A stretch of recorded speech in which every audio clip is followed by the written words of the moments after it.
सिटीलिंक आदळल्यानं प्रवाशाच्या पोटात जबर मार, प्रवाशाचा उपचारादरम्यान मृत्यू, पत्नीचा आरोप, जबाबदार कोण? सिटीलिंक बस चालकाच्या हलगर्जीपणामुळे प्रवाशाचा अपघातात मृत्यू झाल्याची घटना घडली आहे.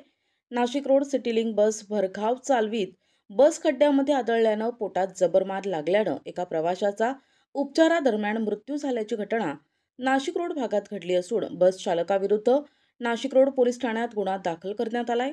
दरम्यान अनेक सिटीलिंक बस चालक हे नियमांचं पालन न करता भरधाव बस चालवित असतात. तसेच रस्त्यांवर मधोमध बस थांबविणे, स्टॉप नसताना अचानक बस थांबविल्याने अनेकदा अपघात होत असतात.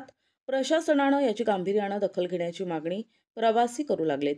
4 फेब्रुवारीला सकाळी 7:30 वाजेच्या दरम्यान हिंगणवेढा ते नाशिक रोड दरम्यान येणारी सिटीलिंक बस क्रमांक MH15 GV 8034 बसमध्ये वीटभट्टी कामगार संतोष मायामाळी हे बसले होते. दरम्यान बस चालकानं काही अंतरावरच जोरात बस चालवली. अनेक ठिकाणी खड्ड्यांमध्ये बस आदळली गेल्यानं संतोष माळी यांच्या पोटात आणि डोक्याला गंभीर मुकामार लागला. तसेच अनेक प्रवाशांना देखील दुखापत झाली. दरम्यान या घटनेत माळी यांना उपचारासाठी रुग्णालयात दाखल केलं असता उपचारादरम्यान संतोष माळी यांचा मृत्यू झाला असल्याचा आरोप पत्नी माया माळी यांनी केला असून माया माळी यांनी नाशिक रोड पोलीस ठाण्यात दिलेल्या तक्रारीनुसार पोलिसांनी बस चालक मुरलीधर शांताराम शिंदे यांच्या विरोधात गुन्हा दाखल केला असून अधिक तपास वरिष्ठ पोलीस निरीक्षक अशोक गिरी यांच्या मार्गदर्शनाखाली नाशिक रोड पोलीस करत आहेत.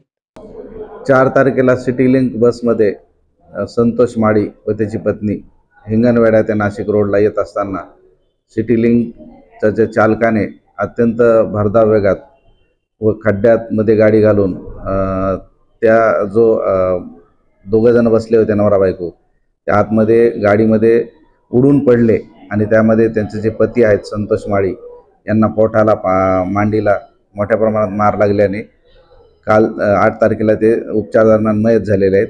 त्यानुसार सिटीलिंकचे चालक याच्यावर गुन्हा दाखल करण्यात आलेला आहे. तपास सुरू आहे.